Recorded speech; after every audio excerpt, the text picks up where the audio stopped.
কি পরিস্থিতি তৈরি হয়েছিল? আপনার পেছনে আমি একজনকে দেখলাম আটক করে নিয়ে যাওয়া হচ্ছে সেনাবাহিনীর পক্ষ থেকে, কি হয়েছে আসলে? আমরা এই মুহূর্তে অবস্থান করছি ড্যামরার কোনাবাড়ি এলাকায়। এখানে Mannan high school and college কেন্দ্রের সামনে দাঁড়িপাল্লা এবং ধানের শীষের সমর্থকদের দুই গ্রুপের মধ্যে উত্তেজনা তৈরি হয়। পাপরিকা আর মেক্সিকান মশলার মাইন্ড ব্লাস্টিং ফ্লেভারে ডিটোস পার্টি হবে জোস যদি থাকে ডিটোস। প্রেক্ষিতে স্ট্রাইকিং ফোর্স হিসেবে সেনাবাহিনীকে খবর দেওয়া হবে। সেনাবাহিনী ঘটনাস্থলে পৌঁছায় এবং সেনাবাহিনী ঘটনাস্থলে পৌঁছানোর পরে তাদেরকে লাঠিচার্জ করে ছত্রভঙ্গ করে দেওয়া হয় এবং তারা অলরেডি, আমি একটু দেখানোর রিকোয়েস্ট করি, দুই পাশে দুই দিকে অবস্থান নিয়েছে দুই দলের কর্মী সমর্থকেরা এবং এখান থেকে ইতিমধ্যে একজনকে আটক করেছে। আমরা একটু তাকে দেখানোর চেষ্টা করছি। সেনাবাহিনী একজনকে জিজ্ঞাসাবাদের জন্য আটক করেছে।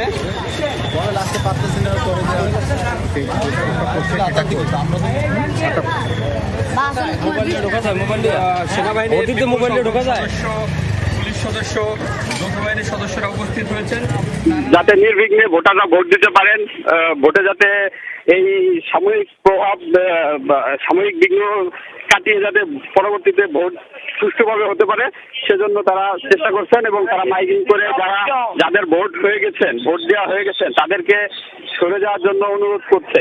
আমি একটু এখানে দেখাচ্ছি, এই পাশে আরেক গ্রুপ দাঁড়িয়ে আছে, তারা দূরে অবস্থান নিয়েছে। দুই পেশে দুই গ্রুপ অবস্থান নিয়েছে এবং কেন্দ্রের সামনে মাঝখানে সেনাবাহিনী পরিস্থিতি নিয়ন্ত্রণের চেষ্টা করছে। এই ছিল আমার কাছে এখানকার সর্বশেষ। হাবিব, আরেকটু বিষয় জানতে চাই, যেহেতু আপনি বলছেন যে দুই পক্ষ এখনো অবস্থান নিয়ে আছে এবং সেনাবাহিনী একজনকে আটকও করেছে, ভোটাররা যারা কেন্দ্রে ছিলেন তাদের কি অবস্থা? ভোটাররা কি এখনো আছেন নাকি তারা বের হয়ে গিয়েছেন, বা যেই ভোট গ্রহণটি চলছিল সেটি কি এখন বন্ধ আছে না চলছে? ভোটারদের ভিতর যারা কেন্দ্রের ভিতরে ছিলেন তারা ভোটাধিকার প্রয়োগ করছেন। এখন পর্যন্ত বাইরে এই পরিস্থিতি কিছুটা স্বাভাবিক হয়ে এলে বাইরে থেকেও আবার ভোটারদেরকে ভিতরে প্রবেশ করার চেষ্টা করা হচ্ছে এবং ভোটের পরিস্থিতি স্বাভাবিক হতে শুরু করেছে। এখানে আমরা একটু দেখাই, ভোটার শুরু করেছে এবং সশস্ত্র সেনাবাহিনী এখানে সোচ্চার আছে।